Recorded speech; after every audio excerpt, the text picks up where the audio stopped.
Brighten up those dark mornings. Wheeler, Ollie, and Lecter. Mornings at the Cabin.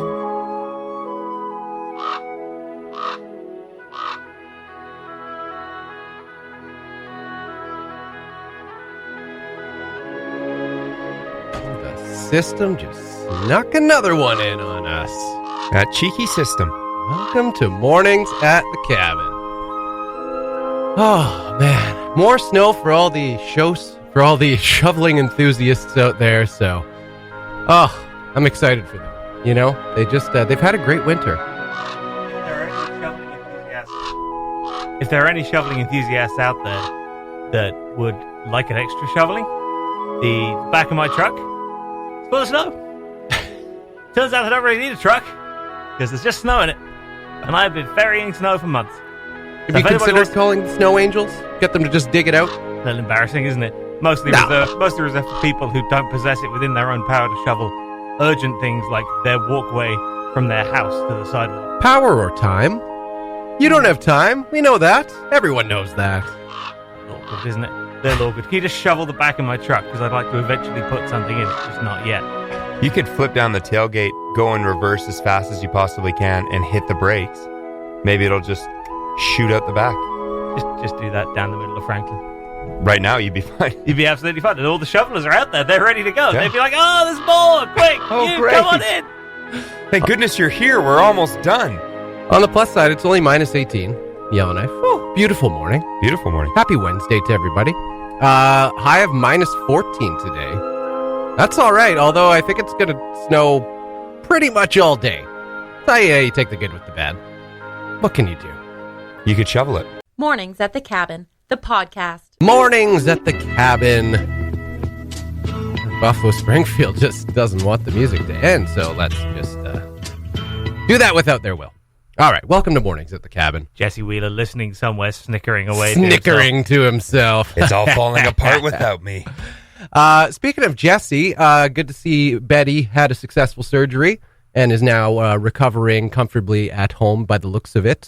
Cone intact. Not comfortably. I mean, she looked happy. She looked happy. But yeah. But a cone would be a nightmare. Yeah. Well, I mean, as comfortable as they can make her, I'm sure. That's true. But she's happy, healthy. Yeah. One of our pet project videos should be where we must wear a cone for a day and just get through all of our normal work. Like the morning show, I would, like Jesse and I, each in the cone of shame for a day. Like trying to do the morning show, trying to even get to a microphone without hitting it with the cone. That would be pretty funny. Would be pretty funny. I like that. And then, going to the legislature to interview the minister. Sort of like just trying to like peek over the top of the cone every now and again. No, don't take it off. I'll just start licking. You'll make it worse. Happy Wednesday morning to everybody. Dead North kicks off tomorrow, which is crazy. It's here already. I was just looking down their Facebook page, and I don't know if you guys saw this yesterday, but they're doing a little promotion with the NWT Brewing Company, the Beer for Fear Challenge. Yes. Did you see Pat Kane's video? I haven't seen the video. I have seen the challenge. But first thought, you've worked in radio too long. When you look at that, you're like, oh, not sure if the Liquor Commission is going to like that advertising strategy. Yeah, I mean, that crossed my mind too. And then I was like, you know what, Ollie? There are other things for you to worry about. Just enjoy the contest. Support the guys. Yeah. So I was like, yay, good for Dead North, and I am not going to worry about that. Yeah, absolutely. Really fun little video, though. Condolences to Pat Kane. Things didn't. Not total spoiler, but things didn't totally turn out so well for him. So hopefully, if you are doing a Beer for Fear challenge video, you could win some prizes from the NWT Brewing Company and Dead North Film Festival. Make sure you're being safe. Make sure there's no weapons involved, and you're scaring people whose heart can take it. Standard cabin radio disclaimers. Excellent. Yeah, basically. Don't use weapons. Don't accidentally kill anyone. Okay, great. We were also talking about our involvement yesterday. I asked you guys if you had tickets, and you're like, no, we're sponsoring the thing. We're going to be on the red carpet. Do you know who we are? I was looking down, and they got a bunch of sponsor shout-out mentions here, and I noticed there's Air North, there's the Barren Ground Coffee, the NWT Brewing Company, and notably absent is Cabin Radio. What kind of deal I did we refer you- exactly strike with these guys? I refer you to the general manager. Hey, general manager here. I don't know. We're not technically a sponsor, is what it is. Oh, we're a supporter. We're We're a freeloading, supporter. Scott. Freeloader. we are an uncontributing bystander and a well-wisher. Actually, the film commission gave us these tickets. Oh, okay. So I we did already- notice them in the sponsor shout-out, so they're accounted for. So we are, in fact, the opposite of a sponsor. We are leeching off the organization, is how we act. We went to an No, no. organization with more money than Dead North. Ah, okay. Yes. Okay. And we said, could you get us tickets? And they could. So great. And we will be on the red carpet tomorrow. Don't worry, we're actually going to do something in return for these tickets. Okay. Yes. Okay. Yeah. We're All working. right. We're working for them. I wasn't concerned. I'm just concerned that we're getting credit where credit is due. I didn't know what we were doing. No. I just want credit for it. That's all. No credit was due. No so credit. don't Yes. worry. We deserve no credit. But we will be on the red carpet. So tomorrow evening, AJ and I are going to be stationed at the entrance to Dead North, talking to all the filmmakers as they come in. And you'll be able to watch that on our Facebook page. We did a little red carpet for the event that was in Dead a few months ago as well, and that was great fun. Lovely. So we want to kind of do the same thing for Dead North. And yeah, chat to everybody as they come on through, and you'll be able to check out that on Facebook. One thing that's really unfortunate is that our good friend of the cabin, and host of the Destro Show, Des Loreen, is not going to be there. I feel like that is devastating for Dead North. He is a Dead North legend, How's he going to accept Best Kill 4th year in a row? right? Gives the best speeches. You know he's just making movies to get the best kill now. Oh, absolutely. Like whatever the movie is, it doesn't matter. As long as Absolutely. there's one scene in there that he can get the prize, the best kill. And that is why we have not let him do Pet Project. We are going to miss you, Des, but it is going to be a fantastic Dead North Film Festival. Very much looking forward to it. Mornings at the Cabin, the podcast, where we cut out all the great music and you're left with the rest. AJ was just telling me a story off the air just moments ago that may have made him my hero. As you know, we are approaching the end of February. Spring is just around the corner, and with spring comes a time we like to refer to as the poopening for dog owners. Smelly spring, I call it. Smelly spring. That's pretty good. That's a little less offensive than the poopening, I suppose. Tin Can Hill, as everybody knows, and anyone who's a dog owner in Yellowknife knows that Tin Can Hill, once the snow starts melting, just becomes a disgusting pile of leftover dog waste that people have just simply been too lazy to clean up throughout the winter. Yep. It all kind of reveals itself, and it shows us just how terrible and lazy we all can be. Yeah. And you were saying that on a recent walk, you put your foot down, you took a stand, and Yeah. you did your part to make sure that the poopening was maybe just one poopening less than it could be. You know, I did, Scott. I did put my foot down. Tell us the story, AJ. I may have been in a bit of a mood, you know? You know when you go on a walk with your dog and your mind just starts to wander Yes. and you go down these weird paths? Sometimes I'm in a fantastic mood by the time I'm done my walk. Yeah, usually. Sometimes I'm questioning everything in the world by the time I'm done this walk. So I think I was somewhere in the middle of that, somewhere in between. Right. And this dog took a poop right in the middle of the intersection as you come up the hill from School Draw, right as you're entering Tin Can Hill. Right. You go left, you go to the water plant. Go right, you go to that tower. Right. So right in the middle. And that's where I'm, okay, well, that's right in the traffic area. That's going to be a nightmare later on. Yeah. I hope she picks it up. So I watched her kind of float around the area a little bit and then looked around and just kept walking. But I was right behind her, so she didn't see me there. So normally I'd just be like, oh, that's annoying. But for whatever reason, this day I just went, okay, excuse me.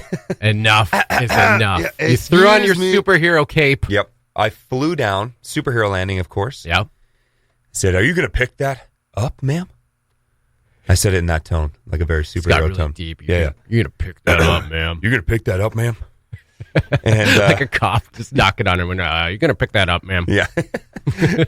Couldn't help but notice you left a poop in the street here, ma'am. Pull your dog over. And yeah, so I basically said, you know, I sure hope you're going to pick that up. And she was right next to a garbage and right next to free bags. Right. That post, and it was full of bags. Just in an ideal poop pickup spot. You couldn't ask for a better one. Yeah, couldn't be in a better spot to pick this poop up. and she just said, yep, I'm just going to keep going on my walk, and I'm going to grab it on the way back. Like, what do you need, a warm-up? No, you're not. You need to stretch your legs a little bit first before you do the almighty squat to pick up this poop? I've just got so much momentum, I just don't want to stop. I don't want to break my rhythm. I'll come back to it. I don't want to break my rhythm, we just got started. It's going so well so far. That's right. So, anyways, I was like, okay, well, I sure hope you're going to pick that poop up. And I just made this point, like, you're busted. You got to pick it up now. You went disappointed mom on her. Yeah. I sure hope you do. Well, I'm not going to get angry with you, but I sure am disappointed in you right now. And then, of course, in true tin can fashion, she went left and I went right. Right. So we met at the intersection. It's a circle. Right. We met at the other side. Yeah. And of course, me being me, and I was rattled at this stage, so now my mind's wandering about that. How can people do this? Yeah. And then by the time I get to the other side, excuse me, are you going to pick that poop up? I hope you pick that poop up. And she said, I don't know what your problem is. I'm going to pick it up on my way back. I'm like, my problem is you weren't going to pick it up in the first place. There's no way. It makes no sense. You're in the perfect position. Why would you wait half an hour? So, anyways, and I looped back. I actually did 2 circles. Dre was checked up on Dre it. was thrilled. Yeah, this is how much it bothered me for whatever reason. Normally, this wouldn't bother me this much, but today it did. And it was gone. It was gone. And I was like, you know what? You shamed her into it. I did my job here today. Attaboy. Yep. I am so proud of you. Thank you, man. My God. She wasn't. No, I would imagine not. Yeah. But you know what? She probably felt good after. She was like, you know what? That young man was right. I don't think so. I was being a bad dog owner. I'd like to think that the next time her dog pooped in that area, she looked up and did a full 360 turn to see if I was around, and then picked up the poop going, I'm not going to risk it. That's when you struggle in your pocket for a bit. Be like, I thought I had a bag in here. I swear my wallet was in here when we came to the restaurant. Well done, sir. Thank Keep doing God's work out there. Thank you. Because we know, as we said, the poopening is just around the corner. It's a minefield. And without good people like you out there, it's only going to get worse. Harassing citizens. That's right. The Mornings at the Cabin podcast. Hey, it was early. What do you want from us? Lecter, AJ, and Sarah joins us in Studio 1. Good morning. Sarah, how are you doing this Wednesday morning? I am doing great because I know what we're going to talk about next. Very excited.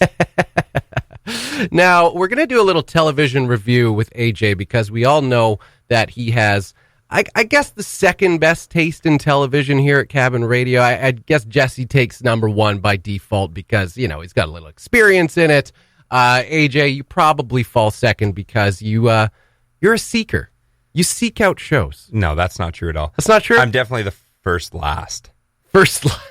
Yeah, I'm or the last. I'm the bottom of the barrel by choice. Oh, okay. Yeah. All right.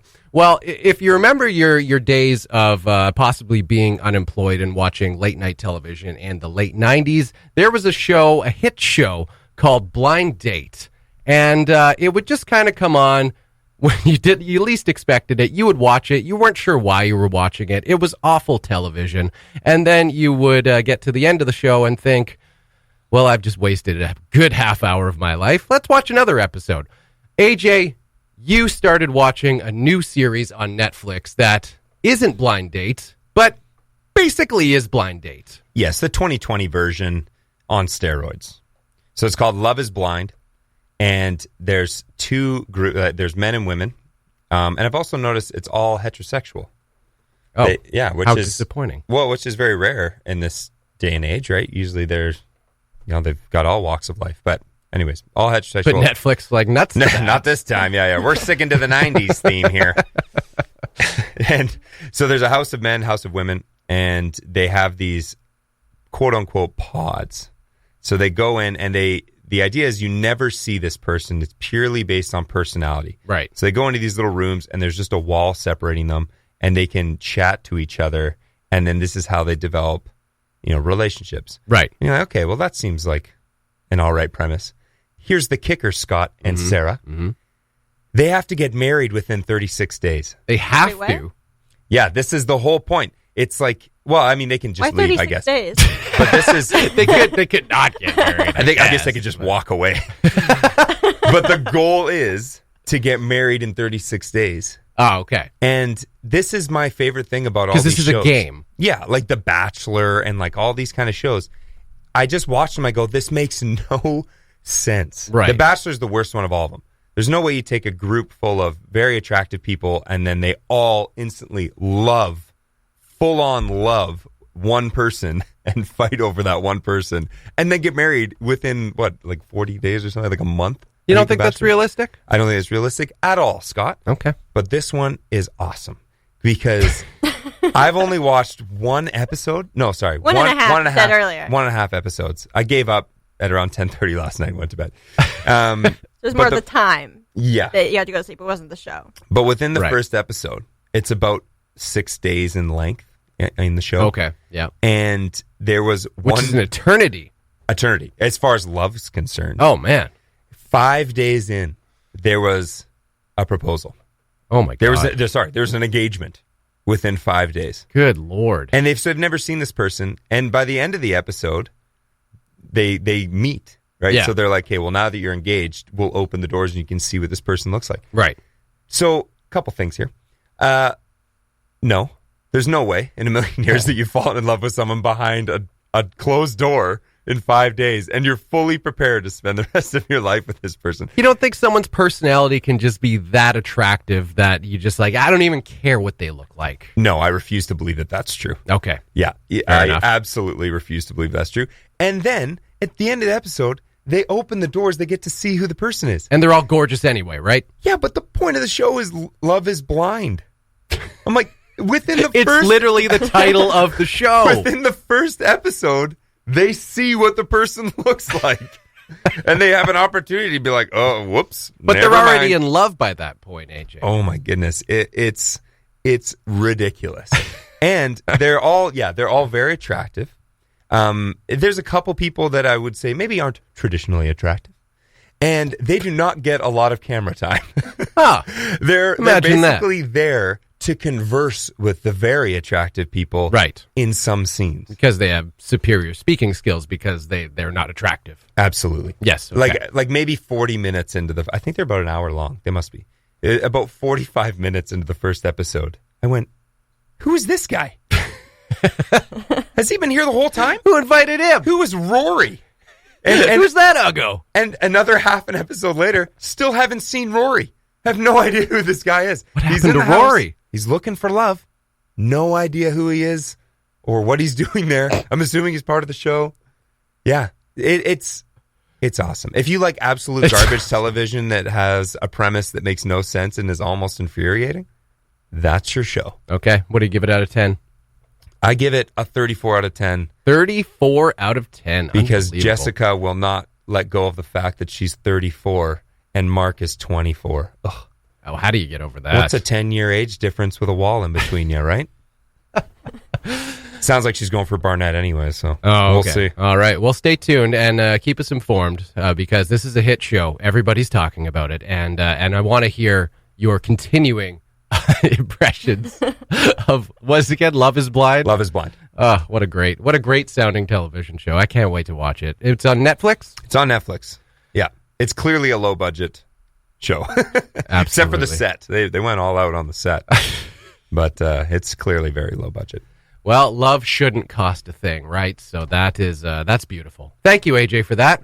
Looking forward to your continuing reviews of Love is Blind. The Mornings at the Cabin podcast. Another festival that is kicking off this weekend that we may or may not be sponsoring as part of Cabin Radio, the Snow King 25th edition of the Snow King Festival. Very much looking forward to this one. If you haven't checked out the schedule of events yet, go to snowking.ca. It all kicks off with the door cutting at noon on Saturday, which is always fun. So try to make it there if you can. And if you can't, well, you've got a full month of events after that, so no worries. There is plenty of time to take in all that is happening with this year's Snow King Festival. It's going to be a big one. Lots of great acts coming into town. Of course, Cabin Country with Samantha Stewart was last night, 8 to 10 p.m. And one act that we want to feature that is happening March 7th is Brian Sklar and the what is it? The Tex Pistols. This is my favorite name of all the names of the bands that are coming. Brian Sklar and the Tex Pistols. Yeah, I remember this last year. This was a huge deal for you. It's such a cool Tex name. Pistols, yeah. The Tex Pistols. It's a great name, man. Screams country. And they're a pretty big deal. I mean, we've got actually like quite a few bands coming this year. You were really excited about Pup from Toronto, a pretty big the punk band coming to town. Yep. And I think it's Pit opening for them. Correct. Yeah, local kind of. Yeah. Well, not really punk. They're more like, I don't know how to describe Pit. They're just a lot of fun. Pit's just awesome. Yeah. They're Pit's world just awesome. famous. And they're the perfect band to open for Pup. They really are. Yeah. Pit and Pup. Pit and Pup. How does it get any more fun than The that? 3-letter bands. So that's a little bit later on in the month. But yes, March 7th, Brian Sklar and the Tex Pistols. I'm sure Sam will be all over this one because they're a pretty big deal in the country music scene. They played the Grand Ole Opry. They've been around for years and years. Brian Sklar has he's got his fingerprints all over country music in the States. 43 European tours, 39 albums. That's like 39 albums. That is a work. My God, like what a back catalog of work there. Huge amount of albums. Over here in Canada, he's played 42 Calgary Stampedes. 42. How old is this guy? Like 308? I mean, if you look at his picture, like he's no spring chicken. Like he's been around. The next one's my favorite. Over 60 telethons. Yeah. Oh my goodness. Which is great. He helped raise, excess of $10 million for children's charities. But when was the last time you heard of a telethon? Yeah, has a display at the Canadian Country Music Hall of Fame. We're just reading down his list right that you can check out on snowking.ca. Just an incredible career this guy has. He's a Grammy nominee. The list goes on and on. But this is going to be a great show, and I'm not even necessarily a country fan. I've talked about this. I don't know why, but Sam had me on Cabin Country one time. I was like, Sam, I'm not a country fan. But she enjoys that. I was also on Cabin Country. And I'm impartial to country, but I wouldn't say I'm a fan by any means. Maybe she just likes to. I think she likes to get the perspective, or like try to convert. Try to convert us. Yeah, try to bring us over to the countryside. Yeah, I mean, they're like, and I say that knowing full well that there are plenty of country songs that I actually really like. I like more modern country because it's a little poppier. Oh, really? Nobody ever says that. Yeah, I know that's the funny thing. See, I don't. The real true country, I'm not a big fan of. Oh, but the more poppier modern style, I'm like, okay, I can get into this. This is okay. Usually, you get the opposite. People are like, yeah. You know what? I like old school country. The new album sucks. The originals are way better. That's right. I like Willie Nelson. I like, I can't even think. Yeah, of I guess other like Johnny Cash. Like, I guess I like all those guys. But that's not who I think of when I think of real country. I can't even think of a Ernest Tubb. Garth Brooks. Yeah, Garth Brooks, yeah. I mean, he's like the biggest country star of all time. So, yeah, fair enough. Yeah. But these guys are going to put on a pretty great show. So check that out. Tickets are $20. I think that's kind of the general standard admission fee for Snow King this year is $20 for a show, which is pretty reasonable for a night of music, no matter where you're going, let alone in a magical snow castle. Yeah, and a lot of the times they have local people opening for these bands. Yeah. Like Ryan McCord's going to open for the Tex Pistols. And actually, I introduced him at Old Town Ramblin' Ride. So I got a chance to chat to him. Oh, nice. Really nice guy. Great songwriter. Lives in a shack down in Old Town. And just writes songs all day. He's a fantastic musician. So he's a great, another perfectly matched opener. Amazing. Well, look forward to that. And again, if you have not taken a look at the full calendar of events for this year's Snow King Festival, Snow King 25, it's a big deal. Go to snowking.ca, check out some shows, and they got really nice write-ups just like that of every show, every artist that's performing. And so if you don't know exactly what an artist is about, you can just click on it, and it gives you a full rundown. You can get a pretty good idea of what to expect. Videos linked, all that good stuff. They have got you well informed and got you ready to figure out what you are going to experience at this year's Snow King Festival, and it is going to be a ton of fun. I promise you that. That'll do it for Mornings at the Cabin. Have a great rest of your Wednesday. Thanks for listening. Check out more from the show at cabinradio.ca and by following the Mornings at the Cabin Facebook page.